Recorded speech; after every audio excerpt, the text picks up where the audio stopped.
Haïti sera la première puissance mondiale, la nouvelle Haïti est ici. Les prophéties bibliques qui prouvent que Haïti sera la première puissance mondiale après la chute des États-Unis.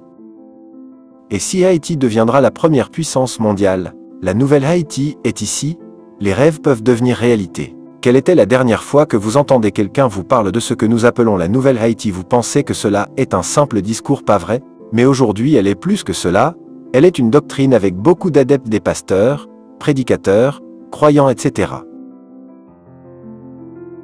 La doctrine de nouvelle Haïti, croyez-vous en? Cette doctrine croit que Haïti sera la première puissance mondiale après la tombée des États-Unis, et que Haïti est le seul pays au monde désigné par Dieu pour prendre la place avant la fin du monde.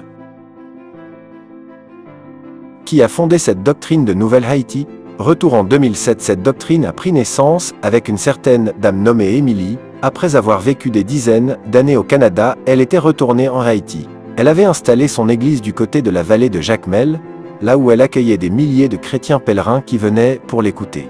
Émilie se faisait le messager de Dieu, que Dieu lui-même l'a envoyé en Haïti pour que le pays devienne la grande puissance économique et financière du monde. Elle parlait avec autorité, et ses déclarations étaient toutes soutenues par des versets bibliques Ancien et Nouveau Testament.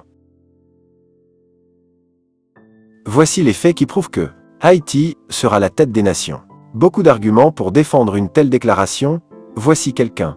Le premier sera le dernier. Matthieu 20:16. Haïti est actuellement le pays le plus pauvre au monde, le dernier qui confronte à des problèmes de toutes sortes, donc il est le potentiel candidat pour prendre la place des États-Unis, le premier. De support envers Israël. Dans la Bible, Dieu a dit lui-même: je bénirai ceux qui te béniront, et je maudirai ceux qui te maudiront. Genèse 12:3.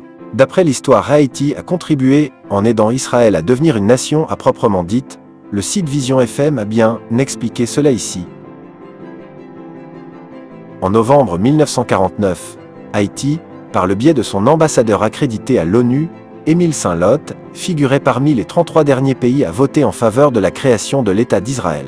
Donc, pour avoir aidé Israël, Dieu a une dette envers Haïti si on se base sur ce que Dieu lui-même a dit dans sa parole. Genèse 12:3.